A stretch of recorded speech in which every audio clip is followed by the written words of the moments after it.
I have with me Tosh Christie and Tosh Christie. Welcome to the show. എവിടെയോ കണ്ട് മറന്ന പോലെ തോന്നുന്നുണ്ട്. ബാഗ്ദാദ് തുരങ്കത്തിൽ നിന്ന് വെടിതീരുമ്പോൾ തുർക്കിയിൽ ശുദ്ധീകരിച്ച് പേർഷ്യൻ വിദഗ്ധരാൽ രൂപകൽപ്പന ചെയ്യപ്പെട്ട ഈ വാൾ ഒരു പയ്യനെടുത്ത് വീശിയാൽ പനമരം പോലും इसका नाम है सिकंदर शाले शमशीर. പവിത്ര ഒരു മകന്റെ ധർമ്മമാണ് സ്നേഹാവലി അന്ത്യകർമ്മങ്ങൾ ചെയ്യുക എന്നത്.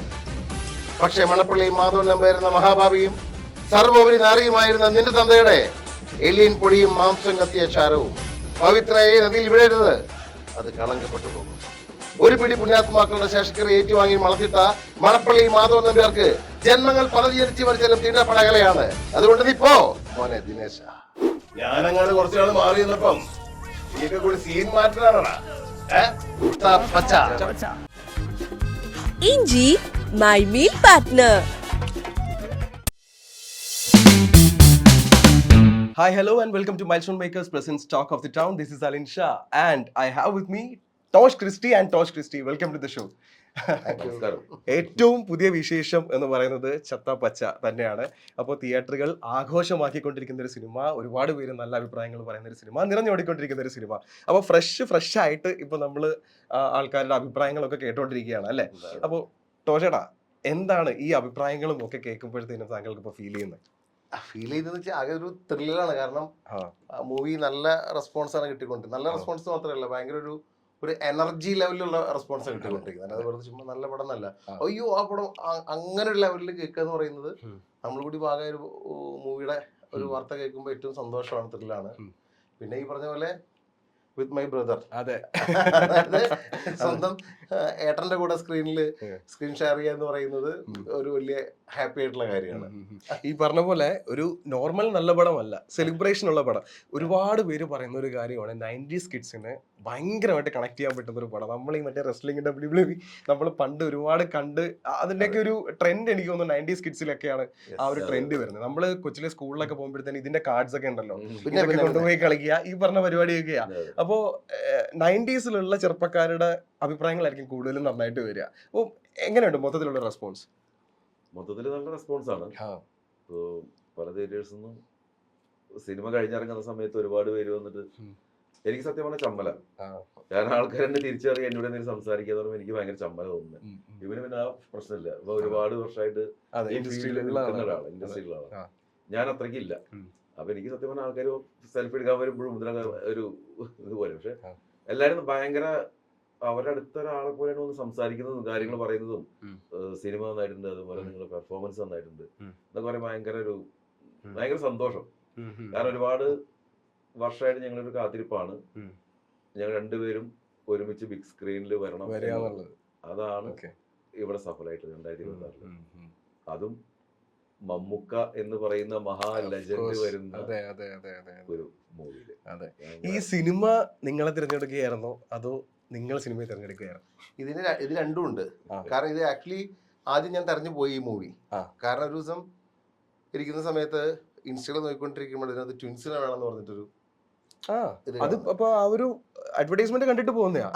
അപ്പൊ ഞാൻ അത് നോക്കിയപ്പോ അതിനകത്ത് കുറച്ച് വർഷമായാലും ഒക്കെ നമ്മൾ അറിയുന്ന ആൾക്കാരാണ്. അപ്പൊ എന്റെ ബ്രദറിനെ ഇങ്ങനെ ഒരു സാമ്യത ഉള്ളത് അവർക്ക് അറിയുന്ന കാര്യമല്ല.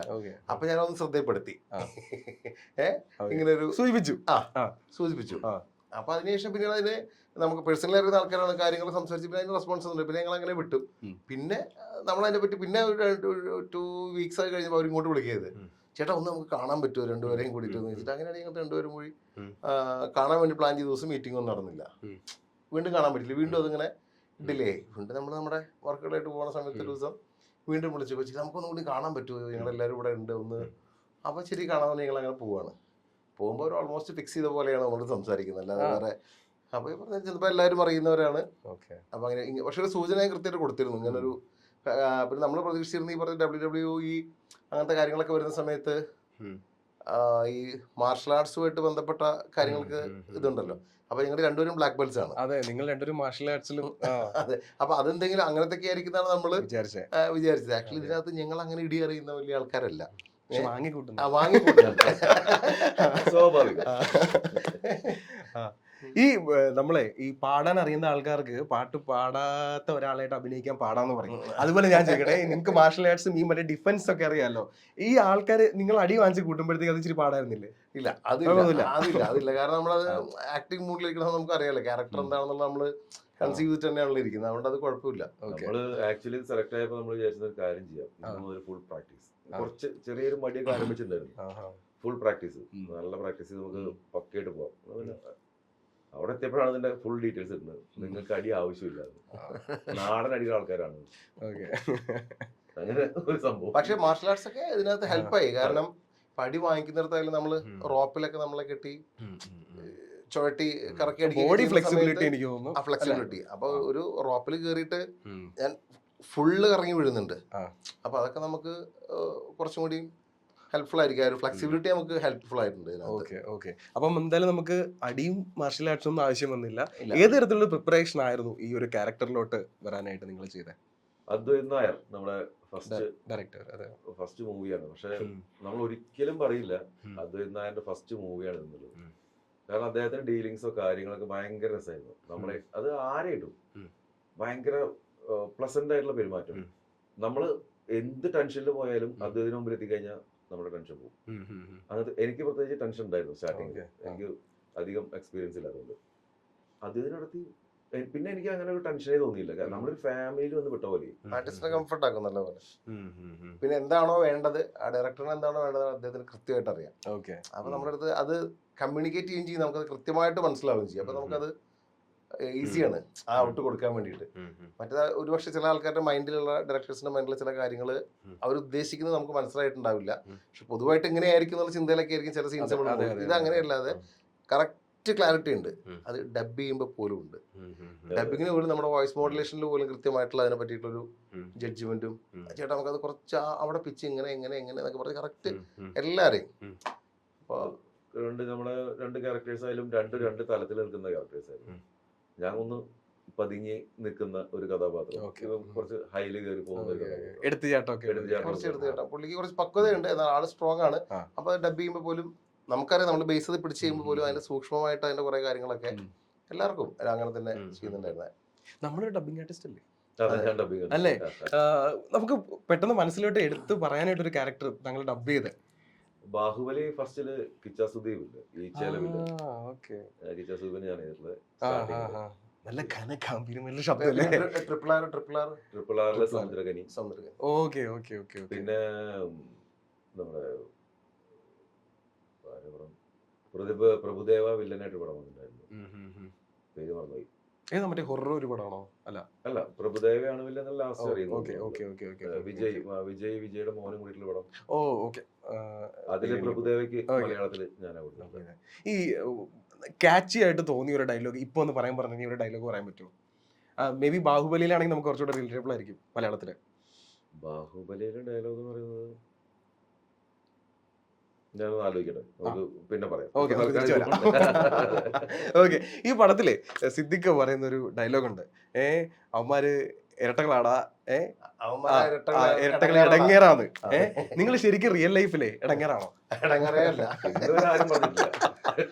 നിങ്ങൾ തമ്മിലുള്ളൊരു കെമിസ്ട്രി എങ്ങനെയാ ചോദിക്കട്ടെ? ഞങ്ങൾ ഭയങ്കര ഫ്രണ്ട്ലി ആയിട്ടുള്ളൊരു പരിപാടിയാണ്. സത്യമായിട്ടും അങ്ങനെയൊക്കെ പറ്റുമോ? പറ്റണം. ഞങ്ങള് വീട്ടിലായാലും അങ്ങനെ തന്നെയാണ്. ഡാഡി ആയാലും ഭയങ്കര നമ്മളെ ഫ്രണ്ട്ഷിപ്പ് ലെവലിൽ നിൽക്കുന്ന മമ്മിയായാലും പെങ്ങളായാലും, പിന്നെ സ്വാഭാവികമായിട്ടും നമ്മൾ ആ ഒരു ബാക്ക്ഗ്രൗണ്ട് വരുന്നതുകൊണ്ട് നമ്മൾ അങ്ങനെ ആയിരിക്കുമല്ലോ.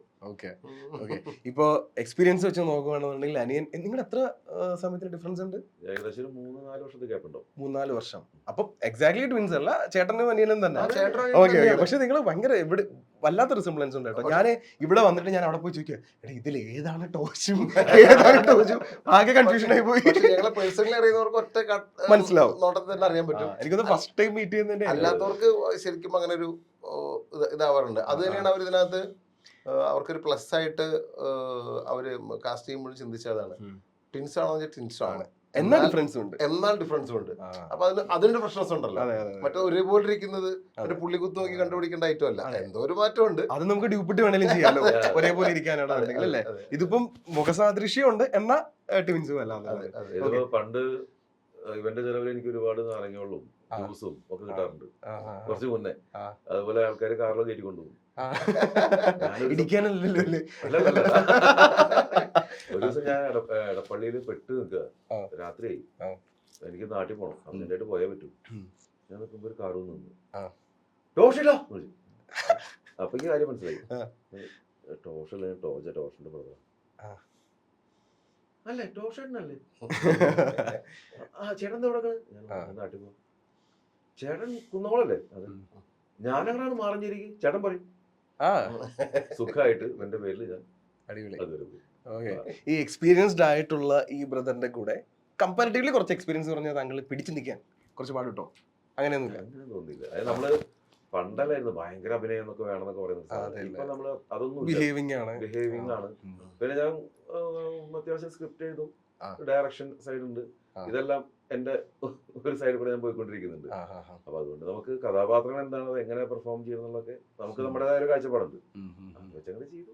പിന്നെ അദ്വൈത് ഞാൻ പറഞ്ഞു കറക്റ്റ് നമ്മളും അങ്ങനെ ഒരേ പരിപാടിയാണല്ലോ. നീ ഇങ്ങനെ പിടിച്ചാൽ അങ്ങനെ പിടിക്കാന്നൊക്കെ നമ്മൾ കമ്മ്യൂണിക്കേഷൻ കാര്യങ്ങളൊക്കെ ആയിട്ട്. ഓക്കെ. ഈ ഓൺ ദ സ്പോട്ടേ ചിലർ പറയും നമ്മൾ പ്രിപ്പയർ ചെയ്തിരിക്കുന്ന കോൺവെർസേഷൻസ് അല്ലെങ്കിൽ ഡയലോഗ്സ് മറന്നു പോയിട്ട് ഇംപ്രവൈസ് ചെയ്ത് അത് വേറെ പല ലെവലിലാവും. അങ്ങനെ എന്തെങ്കിലും പരിപാടി ഇതിനകത്ത് വർക്ക് ആയിട്ടുണ്ടോ? ഇതിനകത്ത് ഞങ്ങൾ ആദ്യം പ്ലാൻ ചെയ്തു, കുറെ പ്ലാനിങ് ഒന്നും നടക്കില്ല. അങ്ങനെ നമുക്ക് ഒത്തിരി പ്ലാൻ ചെയ്ത് അങ്ങനെ ചെയ്ത് ഇങ്ങനെ ചെയ്ത് നമ്മൾ അതിന് മുന്നേ പ്രിപ്പയർ ആയിട്ടിരിക്കുക. പിന്നെ ആക്ഷൻ പറയുമ്പോ നടക്കുന്നത് നടക്കും. അതിപ്പോ എന്തൊക്കെ തീരുമാനിച്ചാലും ശരി, നമുക്ക് ആ ആക്ഷൻ കേട്ട് കഴിഞ്ഞാൽ വരുന്ന ഒരു എക്സ്പ്രഷൻ ഉണ്ട്.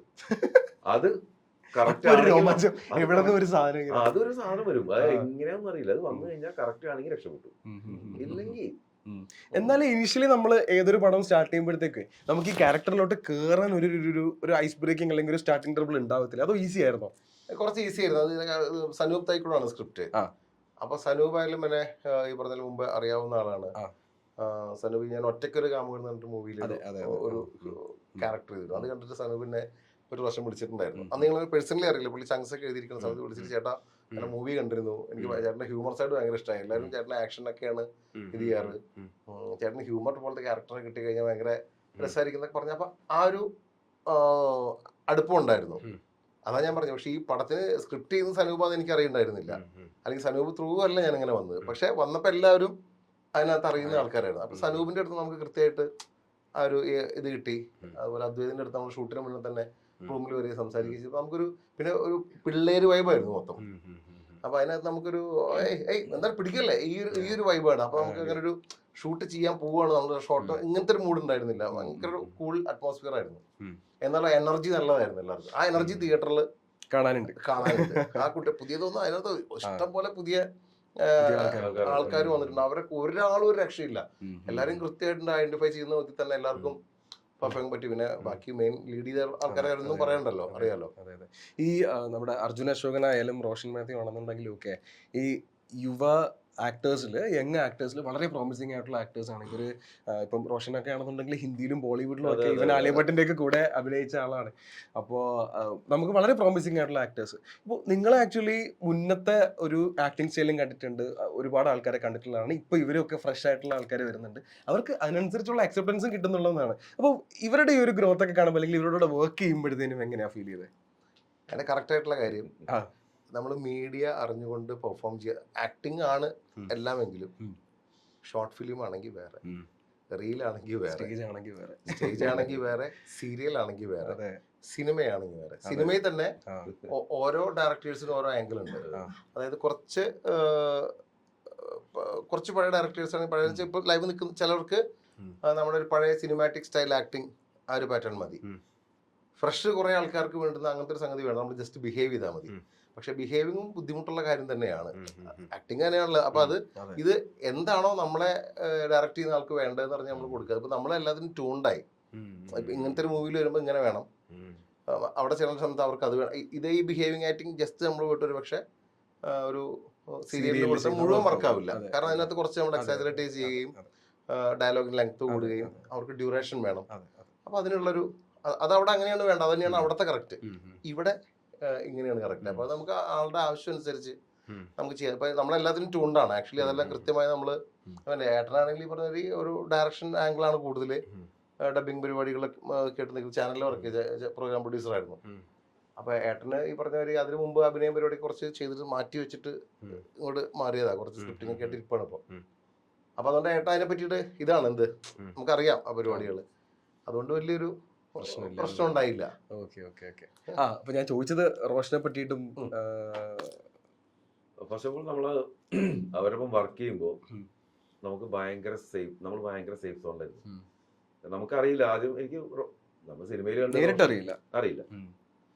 അവിടെ പോയപ്പോൾ നമ്മള് ഫസ്റ്റ് ദിവസം തന്നെ അവർ എല്ലാവരും നമ്മളായിട്ട് ഭയങ്കര കമ്പനി. ഇപ്പൊ അർജുനായാലും ശരി, റോഷനായാലും ശരി, ഇഷാനായാലും ശരി, ഇവരൊക്കെ പിന്നെ വിശാൽ ഭയങ്കര കമ്പനി ആയിരുന്നു. അപ്പൊ അതുകൊണ്ട് നമുക്ക് ഞാൻ നേരത്തെ പറഞ്ഞ പോലെ ഒരു ഫാമിലിയിൽ എത്തിപ്പെട്ട ഒരു ഫീൽ ആയിരുന്നു അവിടെ. സ്ട്രെസ് ഒന്നും തോന്നിയില്ലല്ലേ ഒരു സമയത്ത്? എല്ലാരും കൂടി ഫണ്ടായിട്ട് എല്ലാവരും നല്ല ചില്ലിങ് മൂഡായിരുന്നു. അല്ല എന്നാലും നമ്മൾ ഈ രാത്രിയിൽ എക്സ്റ്റെൻഡ് ചെയ്തിട്ട് ഷൂട്ടിംഗ് ഒക്കെ രാത്രി ഹോൾ നൈറ്റ് ഒക്കെ ചെയ്യേണ്ടി വരുമ്പോഴത്തേക്കും ക്ലൈമാക്സ് ഒക്കെ ഇന്ന് രാവിലെ 7 മണിക്ക് തുടങ്ങി നാളെ രാവിലെ 7 മണിക്ക് ഷൂട്ടിംഗ് തീർന്നു. അങ്ങനെ റൂമിൽ പോയിട്ട് ഉറങ്ങിയില്ല, വീണ്ടും വരുന്നു, അത് തന്നെ ആവർത്തിക്കപ്പെടുന്നു. പിന്നെ എന്താണെന്ന് വെച്ച് കഴിഞ്ഞാൽ ഇതെല്ലാവർക്കും ഈ പടത്തിന്റെ ആ ഒരു കോസ്റ്റ്യൂമും ലൈറ്റപ്പും റിംഗ് ഫൈറ്റും, പക്ഷെ എല്ലാവർക്കും ഓരോ ഷോട്ട് എടുക്കുമ്പോൾ എല്ലാവർക്കും അത് എന്താണെന്ന് കാണണം. സാധാരണ രീതിയിൽ നമ്മുടെ ഷോട്ട് കഴിഞ്ഞാൽ പോകുന്നു, കാണുന്നില്ല. ഇതല്ല എന്താ ചെയ്യുന്ന ഫൈറ്റ് ഇങ്ങനെയാണോ, മൂന്നും ചാടി വരികയാണോ, എല്ലാം നമുക്ക് കാണാനൊരു ക്യൂരിയോസിറ്റി ഉണ്ടായിരുന്നു. ഡ്രസ്സിംഗ് ഒക്കെ വേറെ സ്റ്റൈലില്. അപ്പൊ അതുകൊണ്ട് നമ്മൾ മൊത്തത്തിലൊരു കളർ വേറെ ആയിരുന്നു. മൊത്തത്തിൽ പടം കളർഫുൾ ആണ്, ഒരു വേറൊരു മൂഡ് സാധനം. ഓക്കെ. അപ്പോ ചേട്ടാ താങ്കള് ഫെഫ്കയിലെ ഡബിംഗ് യൂണിയന്റെ എക്സിക്യൂട്ടീവ് മെമ്പർ ആണ് അല്ലേ? ഓക്കെ. അപ്പൊ അത് എനിക്ക് തോന്നുന്നു പ്രോപ്പർ ഇലക്ഷനിലൂടെയാണ് തിരഞ്ഞെടുക്കപ്പെടുന്നത്. അതെ അതെ. അതായത് ഇലക്ഷൻ എന്ന് പറയുന്നത് നമ്മൾ മത്സരിക്കുന്ന സ്ഥാനാർത്ഥികൾക്ക് വോട്ട് ചെയ്യുന്നു, ജയിക്കുന്നു. അല്ലാതെ അവിടെ നമ്മുടെ പാർട്ടിയോ കാര്യങ്ങളോ അങ്ങനെ ഒന്നുമില്ല. പേഴ്സണലി നമ്മൾ വോട്ട് ചോദിച്ച് ജയിക്കുക, അങ്ങനെയാണ്. ഓക്കെ. നമ്മൾ ഈ മറ്റേ പുറത്ത് കാണുന്ന പോലെ പാർട്ടി കാണുന്ന പോലെ പാർട്ടിയേ ഇല്ല. ഓക്കെ. ഫാമിലിയെ പറ്റി പറയും. ശരിക്കും ലൈഫിൽ ഇപ്പൊ എവിടെയാണ് നിൽക്കുന്നത്? ഫാമിലി എങ്ങനെ പോകുന്നു? ഫാമിലി ഡാഡി, മമ്മി, പിന്നെ ഞാന്, ജോഷ്, അനിയത്തി ടിഷ, എന്റെ വൈഫ് ലിനു, 2 പിള്ളേര് ഓസ്റ്റിൻ, ക്രിസ്ത്യൻ. ഓക്കെ. അപ്പൊ എല്ലാരും എന്റെ വൈഫ് ചന്ദ്ര, നമുക്കറിയാം, മോൻ അച്ചൂസ് ഞങ്ങൾ വിളിക്കുക. അപ്പം അവര് ചെന്നൈയിലാണ് ഇപ്പൊ എന്തെങ്കിലും വർക്ക് ചെയ്യുന്നുണ്ടോ വൈഫ്? ഇപ്പൊ റീസെന്റ് ചെയ്യുന്നില്ല. അതിനൊരു സീരിയൽ ഗസ്റ്റ് അപ്പിയറൻസ് വന്നിരുന്നു. ഒന്നുകിൽ ഞാനോ അല്ലെങ്കിൽ ചന്ദ്ര മോന്റെ അടുത്ത് ഉണ്ടാവുമ്പോഴാണ് അവൻ. രണ്ടുപേരും മാറി നിൽക്കുമ്പോൾ ഒരു ബുദ്ധിമുട്ടുണ്ട്. ഇപ്പൊ ഞാനും കുറച്ച് വർക്കുകൾ ഇങ്ങനെ ചെയ്തുകൊണ്ടിരിക്കുന്ന കാരണം ചന്ദ്ര ഇപ്പൊ തൽക്കാലം ഒരു ഗ്യാപ്പിലാണ്. ചെയ്യുന്നില്ല എന്നല്ല, ഗസ്റ്റ് അപ്പിയറൻസിൽ കുറച്ച് ദിവസത്തെ വർക്കുകൾ അല്ലെങ്കിൽ ആഡ്സ്, മൂവി ആണെങ്കിൽ പോലും കുഴപ്പമില്ല. സീരിയലിലാണെങ്കിൽ കുറെ കണ്ടിന്യൂസ് ഡേറ്റ് വേണ്ടിവരും. അപ്പൊ അത് കാരണം ചെറുതായിട്ട് നോക്കിയിട്ടേ ചെയ്യുന്നുള്ളൂ, ചെയ്യുന്നില്ല എന്ന് തീരുമാനമൊന്നുമില്ല. അപ്പൊ അതിന്റെ ഒരു പിന്നെ പെങ്ങള് ടിഷയുടെ ഹസ്ബൻഡ് ബിജു, 2 മക്കളുണ്ട് അവർക്ക്, സച്ചിൻ, സെവൻ. ഫാമിലി മൊത്തത്തിൽ സപ്പോർട്ടാണോ? നിങ്ങൾ ചേർന്ന് അഭിനയിച്ചപ്പോ അവരുടെ ഒരു റെസ്പോൺസ് എങ്ങനെയായിരുന്നു? അവര് കാരണം 2 മക്കൾ ഒരുമിച്ച് ഇറങ്ങി പോവാണല്ലോ വീട്ടിൽ. സ്വാഭാവികമായി ഞങ്ങൾ വീട്ടിലുണ്ടാവാറില്ല. ഞാൻ എറണാകുളത്താണ് താമസിക്കുന്നത്. താമസിക്കാൻ മീൻസ് വർക്കിന്റെ ഭാഗമായിട്ട് എറണാകുളത്തുള്ളത്, കാര്യങ്ങളൊക്കെ ആയിട്ട്. ഇവൻ പിന്നെ ചിലപ്പോ ചെന്നൈയിലായിരിക്കും, ചിലപ്പോ തിരുവനന്തപുരത്തായിരിക്കും, ചിലപ്പോ എവിടെയൊക്കെ ആയിരിക്കും. എവിടെയൊക്കെ. അപ്പൊ അതുകൊണ്ട് അങ്ങനത്തെ പ്രശ്നമല്ല. പക്ഷെ നമ്മൾ 2 പേരും ഒരു സ്ക്രീനിൽ വരുന്നത് കാണാൻ അവര് ഒരുപാട് ആഗ്രഹിച്ചിട്ടുണ്ട്. അപ്പൊ ഡാഡി കണ്ടു. ഡാഡിക്ക് ഇപ്പൊ പുതിയ ജനറേഷൻ്റെതായതുകൊണ്ട് ഡാഡിക്ക് അത്രയ്ക്ക് അങ്ങനെ മനസ്സിലായില്ല. പക്ഷെ ഞങ്ങളെ കണ്ടു, ഭയങ്കര ഹാപ്പി. പിള്ളേരും പെങ്ങളും എല്ലാ വൈഫും എല്ലാരും പോയി കണ്ടു, എല്ലാവർക്കും ഇഷ്ടമായി. മമ്മി കണ്ടിട്ടില്ല. മമ്മിക്ക് ഈ അടി ഇടി കുത്ത് കുറെ നേരം ബഹളമൊക്കെ ബുദ്ധിമുട്ടായിരുന്നു. മാർക്ക് ഒന്നും കാണാണ്ടിരുന്ന വളരെ തിയേറ്ററിൽ പോയിട്ട് വർഷങ്ങളായി. അപ്പൊ പക്ഷെ ഇപ്പൊ പറഞ്ഞിട്ടുണ്ട്, എനിക്ക് പടം ഒന്ന് കാണണം, ഞങ്ങൾ വന്നിട്ടൊന്ന് പോവാം എന്ന് പറഞ്ഞിട്ട് നിൽക്കുന്നുണ്ട്. ഇനി വെറുതെ ഈ തിരക്കൊക്കെ ഒന്ന് കഴിഞ്ഞിട്ടൊന്ന് പോയിട്ട്. ഈ ഫസ്റ്റ് നിങ്ങൾ രണ്ടുപേരും കൂടെ ചേർന്ന് ഈ സ്ക്രീനിൽ വരുന്നത്, ഫസ്റ്റ് നിങ്ങൾ ഓഡിയൻസിന്റെ കൂടെ എന്തായാലും അങ്ങനെ ഒരു മൊമെന്റ് ഉണ്ടായിരിക്കുമല്ലോ. ഫസ്റ്റ് നിങ്ങൾ ഓഡിയൻസിനോട് ആ ഒരു മൊമെന്റ് കാണുക, നിങ്ങൾ ഒരുമിച്ച് ഒരു സ്ക്രീനിൽ നിങ്ങളുടെ ഒരു ഇൻട്രോ വരുന്നത്. Okay, how did you feel?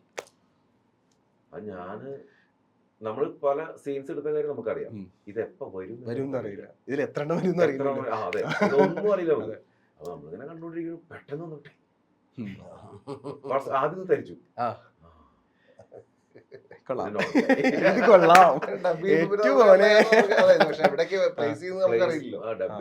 പക്ഷെ എവിടെ വരും അറിയില്ലല്ലോ. അങ്ങനെ ഒരു സംഭവമായിരുന്നു. പക്ഷെ കാണുമ്പോ തോന്നി കുഴപ്പമില്ലല്ലോ എന്ന് തോന്നി.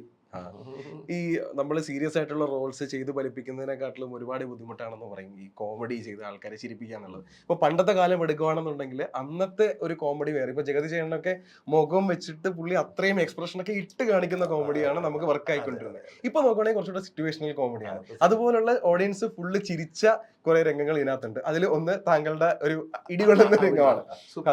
അതെ, മറ്റേ ഇത് പൊങ്ങി താഴെ വരുന്ന സാധനം. ഓക്കെ, അപ്പോ ഇത് ശരിക്കും ആ ചെയ്യുന്ന സമയത്ത് ഇത്രത്തോളം ഇമ്പാക്ട് ഉണ്ടാവും എന്ന് വിചാരിച്ചിട്ടുണ്ടായിരുന്നു?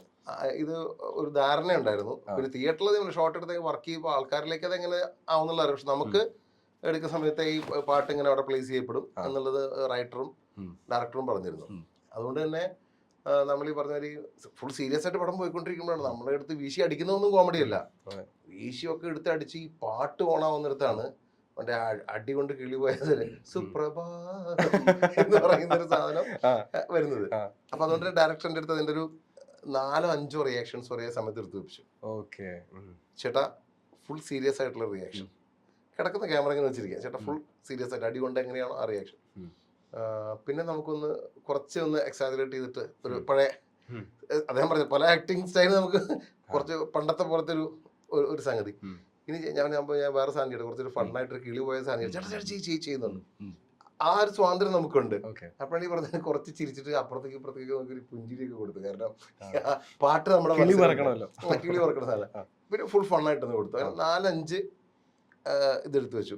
ചേട്ടാ എനിക്ക് ഇത് ഒക്കെ വേണം, കാരണം അത് എഡിറ്റ് ചെയ്ത് വരുമ്പോൾ എനിക്ക് ഏതാണ് അവിടെ ഏറ്റവും ആപ്റ്റ് ആവുന്നത് അതെനിക്ക് ഇത് ചെയ്യാമെന്ന് പറഞ്ഞിട്ടാണ് ഇത് ചെയ്തത്. അപ്പൊ അതുകൊണ്ടത് ഫണ്ണായിട്ട് വരുന്ന അറിയാം. പക്ഷെ അത് എങ്ങനെയാണെന്നുള്ളത് നമുക്ക് അറിയാൻ പറ്റില്ല ഷൂട്ട് ചെയ്യുമ്പോൾ. എനിക്ക് തോന്നുന്നു ആ പാട്ടും ഈ പറഞ്ഞ ക്യാമറ മൂവ്മെന്റ്സും താങ്കളുടെ എക്സ്പ്രഷൻ എല്ലാം കൂടെ ചേർന്നപ്പോഴാണ് എല്ലാം കൂടി ചേർന്നിട്ടാണല്ലോ.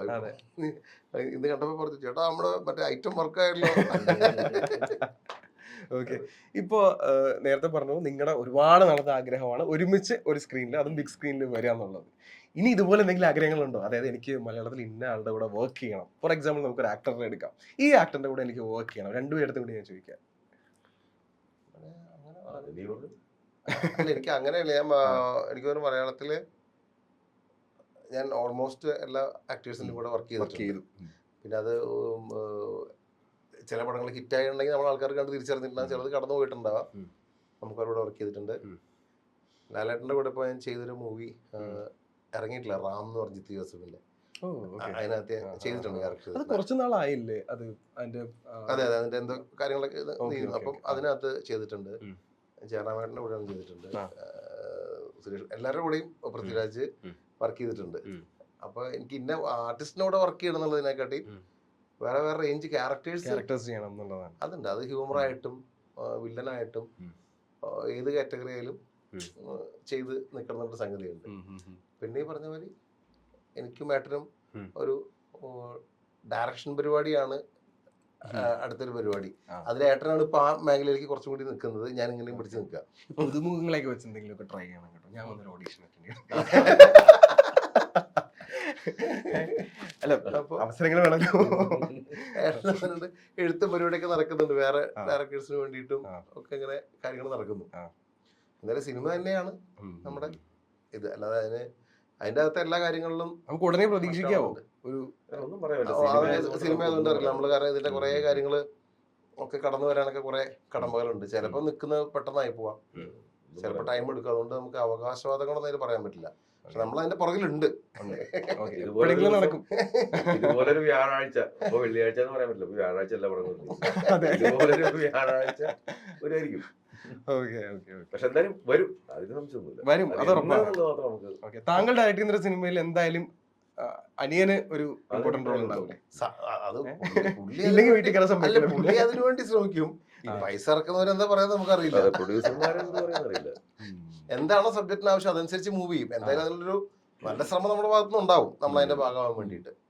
ഇനി അതല്ലാതെ നടക്കുള്ളൂ എന്നുണ്ടെങ്കിൽ അവര് നോക്കില്ല, അങ്ങനെ വേണ്ടു.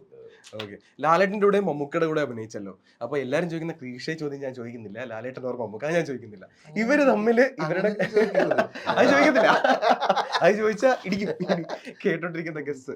അപ്പൊ എന്റെ ചോദ്യം ഇതാണ്, ഇവരുടെ കൂടെ രണ്ടുപേരുടെ കൂടെ അഭിനയിച്ച ഒരാളാണ്. ഇവർ തമ്മിലുള്ള ഒരു മേജർ ഡിഫറൻസ് എന്താണ്, അല്ലെങ്കിൽ അവരുടെ ഒരു ഓരോ മനുഷ്യന്മാർക്കും ഓരോ ആർട്ടിസ്റ്റിനും അവർ ചെയ്യുന്ന രീതിയിൽ ഒരു പെക്യുലാരിറ്റി, അവരുടേതായിട്ടുള്ള ഒരു യൂണീക്നെസ് കാണും. അപ്പോൾ അവരുടെ ഒരു സ്പെഷ്യാലിറ്റി എന്താണ്? നമുക്ക് സ്ക്രീനിൽ കാണുന്നതേ അറിയുള്ളൂ, നിങ്ങൾ നേരിട്ട് വർക്ക് ചെയ്യുന്നത് കൊണ്ട് ചോദിക്കാം. അങ്ങനെ എങ്ങനെ പറഞ്ഞാലും അതൊരു അബദ്ധമായി പോകുന്ന ഒരു പരിപാടിയാണ്. കാരണം എന്ന് വെച്ച് കഴിഞ്ഞാല് അത് സിനിമയിൽ വർക്ക് ചെയ്യുന്ന ആർട്ടിസ്റ്റ് എന്നുള്ള രീതിയിൽ മാത്രമല്ല, പുറത്ത് കാണുന്ന പ്രേക്ഷകനായ എന്ന രീതിയിൽ ഞാൻ ഇവരെ രണ്ടുപേരുടെ ആരാധകനാണ്. എനിക്ക് രണ്ടുപേരുടെ പലപ്പോഴും അവർ രണ്ട് രീതിയിലാണ് നമ്മളെ സന്തോഷിപ്പിച്ചിട്ടുള്ളതും സങ്കടപ്പെടുത്തിയിട്ടുള്ളതും അത്ഭുതപ്പെടുത്തിയിട്ടുള്ളതും ഒക്കെ. അപ്പൊ അതുകൊണ്ട് തന്നെ അത് രണ്ടുപേരും രണ്ട് സ്റ്റൈലാണ്. അത് നമുക്കൊരിക്കലും നമുക്ക് കമ്പയർ സത്യം പറഞ്ഞാൽ സംസാരിക്കാൻ പോലും പറ്റില്ല. അതിനെപ്പറ്റി ആൾക്കാർ കമ്പയർ സംസാരിക്കുമ്പോൾ എനിക്ക് സത്യം പറഞ്ഞാല് ഒന്നും തോന്നാറില്ല. കാരണം അതെങ്ങനെ കമ്പയർ ചെയ്യാൻ പറ്റുന്നത് അല്ലേ? രണ്ടുപേരും രണ്ട് രീതിയിലുള്ള പെർഫോമൻസ് ആണ്. അവര് ഇത്ര വർഷം കൊണ്ട് പ്രൂവ് ചെയ്യിച്ചാണ്. പിന്നെ നമ്മളൊക്കെ അതിനെപ്പറ്റി എന്ത് പറയാനാണ്? ലോകം അംഗീകരിച്ച കാര്യമാണ്. അപ്പോ എന്തായാലും പടം നല്ലൊരു സക്സസിലോട്ടാണ് പോയിക്കൊണ്ടിരിക്കുന്നത്. ഇതുവരെ കാണാത്ത പ്രേക്ഷകരോട് എന്താ പറയാനുള്ളത്? കാണാത്ത പ്രേക്ഷകരോട് പറയാനുള്ളത് എത്രയും പെട്ടെന്ന് പോയി സിനിമ കാണാൻ. അതെ, എന്തായാലും കുറച്ച് ദിവസം തിയേറ്ററിൽ സിനിമ ഉണ്ടാവും. കുറച്ച് ദിവസം അല്ല ഉണ്ടാവും. അതെ, അപ്പൊ നിങ്ങൾ തിയേറ്ററിൽ തന്നെ കാണാൻ മാക്സിമം ശ്രമിക്കുക. ഈ പടം ഒരു ടിവിയിലുള്ളോ അല്ലെങ്കിൽ മൊബൈലിലോ ഇരുന്ന് കണ്ടു കഴിഞ്ഞാൽ നിങ്ങൾക്ക് ഒന്നും തോന്നില്ല. തിയേറ്ററിൽ അതിന്റെ വിഷ്വൽ ബ്യൂട്ടിയും എല്ലാം കിട്ടണമെങ്കിൽ മ്യൂസിക്കും സൗണ്ടും എഫക്ട്സും വിഷ്വലും, കാരണം അങ്ങനെ ഇടിന്ന് വെച്ചാൽ ഒരു കാര്യം ഞാൻ പ്രത്യേകം പറയാം, ചോര തെറിപ്പിച്ചുകൊണ്ടുള്ള ഇടി പടത്തിലില്ല. ബ്ലഡ് ഷെഡിങ് വയലൻസ് അങ്ങനത്തെ ഒരു പരിപാടി ഇല്ല. ഇടിയാണെന്ന് വിചാരിച്ചിട്ട് ആൾക്കാർ അങ്ങനെ വിചാരിക്കണ്ട. ഇതിനകത്ത് ഇടിയോടൊപ്പം തന്നെ ചിരിയും എല്ലാം കൂടി മിക്സ് ചെയ്തിട്ടുള്ള സംഭവമാണ്. നമ്മൾ ഇതുവരെ മലയാള സിനിമയുടെ സ്ക്രീനിൽ എക്സ്പീരിയൻസ് ചെയ്യാത്ത വിധത്തിലുള്ളൊരു ലൈറ്റിങ്ങും കളർ ഗ്രേഡിങ്ങും മ്യൂസിക്കും എല്ലാം ഒരു ഡിഫറെന്റ് ആണ്. ഒരു വേറിട്ട പരീക്ഷണമാണ് ഈ ചിത്രം. അതിപ്പോ വിജയിച്ചു. അപ്പൊ എല്ലാവരും തിയേറ്ററിൽ തന്നെ പോയി കണ്ട് കാണുക, അത്രേ പറയാനുള്ളൂ. തിയേറ്ററിൽ തന്നെ കാണണം, അല്ലാതെ കാര്യമില്ല. അതെ, എല്ലാരും ഇനി കാണാത്തവരൊക്കെ ഓടിപ്പോയി തിയേറ്ററിൽ പോയി കാണാം.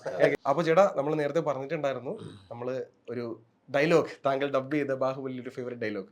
ഓക്കെ, ഇല്ല മറക്കത്തില്ല. ആൻഡ് ചേട്ടൻ ഒരു മിമിക്രി ബാക്ക്ഗ്രൗണ്ടും ഉണ്ട്. ഓക്കെ, നമുക്കപ്പോ അങ്ങനെ ഒരു രീതിയിലുള്ള ഒരു പെർഫോമൻസ് പ്രേക്ഷകർക്ക് വേണ്ടിയിട്ട് എന്താ ഇപ്പൊ കാണിക്കാൻ പോകുന്നത്, അല്ലെങ്കിൽ എന്താ ചെയ്യാൻ പോകുന്നത്? ഡബിങ്ങിലെ എന്റെ ഗുരു എന്ന് പറയുന്നത് മങ്കൊമ്പ് ഗോപാൽ സാറാണ്. സാർ നമ്മളിട്ട് പോയി. അദ്ദേഹമാണ് ഡബിങ്ങിലേക്ക് കൊണ്ടുവരുന്നത്. ഓക്കെ, അദ്ദേഹത്തിന്റെ പടങ്ങൾ ഒരുപാട് പടങ്ങൾ എനിക്ക് ചെയ്യാനുള്ള ഭാഗ്യം ഉണ്ടായി. അത്രയും ലെജൻഡായിട്ടുള്ളൊരു ആളുകളൊപ്പം നമുക്ക് രാപ്പകല് ഒപ്പം ഇരിക്കാനും കുറെ കഥകൾ കേൾക്കാനും അതിനൊക്കെ ഒരു ഭാഗ്യം ഉണ്ടായത് അത് എന്റെ ജീവിതത്തിലെ മറക്കാനാവാത്തൊരു രീതിയാണ്. അദ്ദേഹമാണ് ബാഹുബലി ഫസ്റ്റില് ചെയ്തിട്ടുണ്ടായിരുന്നത്. പോസ്റ്റ് പ്രൊഡക്ഷനും കാര്യങ്ങളും അതിന്റെ സ്ക്രിപ്റ്റിങ്ങും എല്ലാം ചെയ്ത് സാറായിരുന്നു. അതാണ് അപ്പൊ അതിന്റെ ഡയലോഗ് അല്ലേ, ബാഗ്ദാദ് തുരങ്കത്തിൽ നിന്നും എടുത്ത ഇരുമ്പ് തുർക്കിയിൽ ശുദ്ധീകരിച്ച് പേർഷ്യൻ വിദഗ്ധരാൽ രൂപകൽപ്പന ചെയ്യപ്പെട്ട ഇരുതല വാൾ. ഈ വാൾ ഒരു പയ്യനെടുത്ത് വീശിയാൽ പനമരം പോലും രണ്ടായി മുറിയും. ഇസ്കാ നാം ഹേ സിക്കന്ദർ ഷാലേ ശംഷീർ. എന്തൊരു ശബ്ദമാണ് ചേട്ടാ അല്ലേ? ഇങ്ങനെ മറ്റേ ഭയങ്കര ബേസ് ഉള്ള ശബ്ദം. അത് ഡബിങ്ങിലോട്ട് വരുമ്പോഴത്തേക്കും കുറച്ചുകൂടെ വലിയ ബേസ് വിടുന്നത്. അടിപൊളി, സൂപ്പർ. നമുക്കറിയില്ലല്ലോ ഇതിന്റെ പിന്നിൽ ആരാന്നുള്ളത്. നമ്മള് സ്ക്രീനിൽ കാണുമ്പോൾ എസ്പെഷ്യലി ബാഹുബലിയൊക്കെ നമ്മൾ മലയാളം ഡബിങ് ഭയങ്കര ആപ്റ്റായിരുന്നു.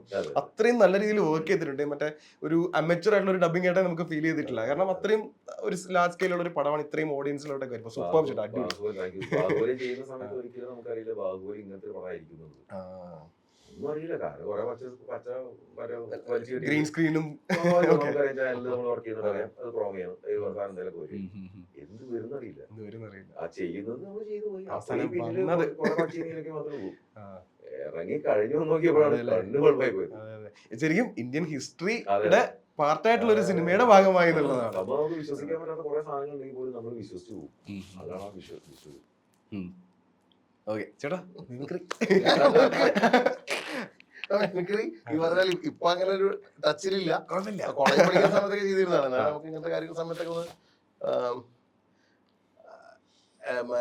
ലാലേട്ടന്റെ ഒരു സൗണ്ട് പിടിക്കാം. ഓക്കെ, പവിത്ര, ഒരു മകന്റെ ധർമ്മമാണ് സ്മിതാവലി അന്ത്യകർമ്മങ്ങൾ ചെയ്യുക എന്നത്. പക്ഷെ മണപ്പള്ളി മാധവൻ നമ്പർ എന്ന മഹാഭാവിയും സർവോപരി നാറിയുമായിരുന്ന നിന്റെ തന്തയുടെ എല്ലിൻ പൊടിയും മാംസം കത്തിയ ചാരവും പവിത്രയായ നദിയിൽ വിടരുത്, അത് കളങ്കപ്പെട്ടു പോകും. ഒരു പിടി പുണ്യാത്മാക്കളുടെ ശേഷക്കറി ഏറ്റുവാങ്ങി വളർത്തിട്ട മണപ്പള്ളി മാധവൻ നമ്പ്യാർക്ക് ജന്മങ്ങൾ പല ജനിച്ചു മരിച്ചാലും തീണ്ടപ്പടകലയാണ്. അതുകൊണ്ട് നീ പോ മോനെ ദിനേശ. അടിപൊളി. വേറെ ജസ്റ്റ് ഇതിനകത്ത് മമ്മൂക്കയുടെ entry Okay, okay, fine, fine, fine. ചത്താപ്പച്ച Okay, okay. Base ചെയ്തിട്ട് നമ്മുടെ കൂടിയാണ് രാജസ്ഥാൻ മരുഭൂമി അതാണോ? അതല്ല ആ. ഇതിനകത്ത് ഇതിലെ അത് നമ്മൾ ചെയ്യുമ്പോ അവരുടെ സൗണ്ട് ആയിട്ട് അതിനെ കമ്പയർ ചെയ്യണ്ട. അതായത് നമ്മൾ നമ്മുടെ ഇഷ്ടം കൊണ്ട് ആ ഒരു ഇത് പിടിക്കുന്നു എന്ന് മാത്രം.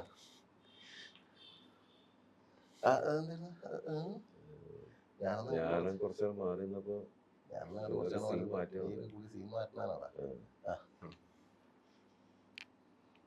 ഞാനങ്ങാട് കുറച്ചാൾ മാറി നിന്നപ്പം നീയൊക്കെ കൂടി സീൻ മാറ്റാനാണാ. ചേട്ടാ നിർത്തല്ല ചേട്ടാ, വേറെ എന്തെങ്കിലും കൂടി പറയാം. മമ്മൂക്കയുടെ അടിപൊളിയുണ്ട് കേട്ടോ, സൂപ്പർ ഉണ്ട്. ആ പുള്ളിയുടെ സൗണ്ടിൽ വരുന്ന ഒരു സ്ക്രാച്ച് ഉണ്ട് കേട്ടോ, ഭയങ്കര ഉണ്ട്. വേറെ എന്തെങ്കിലും കൂടി പറയാമോ മമ്മൂക്ക? അയ്യോ ഞാൻ ഇത് ആക്ച്വലി അവിടെ നമ്മൾ നിന്നപ്പോ ഐ വിറ്റ്നസ് ചെയ്ത കാര്യമാണ്. കാരണം അദ്ദേഹം വന്നെന്ന് പറയുമ്പോ ആ സൗണ്ട് നമ്മൾ അങ്ങനെ എന്തെങ്കിലും മനസ്സിൽ വരുന്നത് ഞാൻ അങ്ങനെ ആക്ച്വലി പിന്നെ നമ്മുടെ ഇതിനകത്ത് ഒരു സാധനമില്ലേ, നിങ്ങൾ ഈ കമ്മട്ടം കേട്ടിട്ടുണ്ടാ? അത് പണ്ട് കൊച്ചിയില് ഇങ്ങനെ സാധനമുണ്ട്, അടിച്ച് അടിച്ച് അടിച്ച്. അവർ ഹിന്ദിക്കാരാ, ഹിന്ദിയെ മനസ്സിലാവും. ജാവോ. സൂപ്പർ സൂപ്പർ അടിപൊളി. അതിനങ്ങനെ ഡയലോഗ്സ് എനിക്ക് കറക്റ്റ് ഓർമ്മയില്ല. ഇത് എനിക്ക് ചത്താപ്പച്ച പറഞ്ഞ ഡയലോഗും കറക്റ്റ് അല്ല. അതാണ് ഏതാണ്ട് ഒരു സന്ദർഭവശാൽ അത് ഇത് ചെയ്തെന്ന് മാത്രം. എന്തായാലും അടിപൊളി. പണ്ട് ചെറുപ്പത്തില് മിമിക്രി കളിക്കാൻ ടീമും ട്രൂപ്പൊക്കെ ആയിട്ട് പോകുമായിരുന്നു. അപ്പൊ ഞാനാണ് ഇവരുടെ മാനേജർ. ഒരു 3-4 പേരുണ്ടാവും. പോയിട്ട് ഇവൻ ചെയ്യുന്ന മെയിൻ സാധനങ്ങളായി ഒന്ന്, അതായത് 3 പാട്ട് വയ്ക്കും. ഇപ്പൊ ഉള്ള പോലെ തന്നെ. ആദ്യം സുരേഷ് ഗോപിയുടെ ഫിഗർ, പിന്നെ മമ്മൂട്ടിയുടെ ഫിഗർ, മോഹൻലാലിന്റെ ഫിഗർ, ഇതൊക്കെ ഒരേ സമയത്ത് ചെയ്തിരുന്ന. ഈ 3 ഫിഗർ ചെയ്യായിരുന്നു സ്റ്റേജില്. ഇല്ല, ഈ സൗണ്ട് ഇമിറ്റേറ്റ് ചെയ്യുമ്പോഴത്തേനും അവരുടെ എക്സ്പ്രഷനും ഒക്കെ മുഖത്ത് കറക്റ്റ് ആയിട്ട് ബോഡി ലാംഗ്വേജ് ഒക്കെ പെട്ടെന്ന് മാറി എന്നുള്ളതാണ്. ഓക്കെ, ഒത്തിരി സ്റ്റേജുകൾ ചെയ്തിട്ടുണ്ടല്ലോ പണ്ട്. ഒരു ഞാൻ ഇങ്ങോട്ടല്ല, മലബാർ ആ സൈഡായിരുന്നു. അപ്പൊ ഒത്തിരി അതിന് പ്രൊഫഷണൽ ആയിട്ട് കുറച്ച് വർക്ക് ചെയ്തിട്ടുണ്ട്. പക്ഷെ എന്റെ മിമിക്രി ബേസ് കാര്യങ്ങളൊന്നും അധികം ആൾക്കാർക്ക് അറിയില്ല. കായംകുളം കൊച്ചുണ്ണി എന്ന് പറയുന്ന സീരിയലിലെ മുളമൂട്ടിലടി വന്ന ക്യാരക്ടർ ഹിറ്റ് ആയപ്പോഴാണ് എന്നെ അറ്റൻഷൻ. പിന്നെ ആ സമയത്ത് ഒരു മൂവി ഹീറോ ആയിട്ടും ചെയ്തിരുന്നു. അപ്പൊ ആക്ഷനിലാണ് ആൾക്കാർ നോട്ടീസ് ചെയ്തത്. അതുകൊണ്ട് പിന്നെ എനിക്ക് കുറെ അങ്ങനത്തെ ക്യാരക്ടേഴ്സ് ആണ് വന്നത്. ഇപ്പൊ അങ്ങനെ ഓക്കെ. ഇനി നമുക്ക് എടുത്തു പറയാനായിട്ട് അടുത്ത എന്തെങ്കിലും പരിപാടികൾ ഉടനെ വരുന്നുണ്ടോ? മറ്റേ ഇപ്പൊ ഞാൻ ഒരു കുണ്ടറൻ ഡിയാപ്പീസിന്റെ മൂവിയാണ് എന്റെ ഷൂട്ട് കഴിഞ്ഞ് ഇപ്പൊ ഇരിക്കുന്നത്. പുതിയ പടങ്ങളുടെ കാര്യമൊന്നും അങ്ങനെ പറയുന്ന വിധത്തിലേക്ക് ആയിട്ടില്ല. കാര്യങ്ങളൊക്കെ സംസാരിച്ച് നിൽപ്പുണ്ട്. ഏതാ പറഞ്ഞിട്ടുണ്ടെങ്കിൽ അത് എന്തായാലും സപ്പോർട്ട് ഇനി ഉണ്ടാവുക. അതെ, ഉണ്ടാവും ഉറപ്പായിട്ടും. അപ്പൊ എന്തായാലും ചത്താപ്പച്ച ഓഫ് കോഴ്സ് ഒരു വിജയത്തിലോട്ട് തന്നെയാണ് പോയിക്കൊണ്ടിരിക്കുന്നത്. കാണാത്തവർ എന്തായാലും പോയി കാണും ഇനി. ഓക്കെ, അപ്പോ ഇനിയും വരുന്ന എല്ലാ മൂവീസിലും നിങ്ങളെ ഒരുമിച്ചും അല്ലാതെയും ഒക്കെ നമുക്ക് കാണാൻ കഴിയട്ടെ എന്ന് ആത്മാർത്ഥമായിട്ട് ആശംസിക്കുന്നു. Okay, thank you so much. Okay, thank you so much.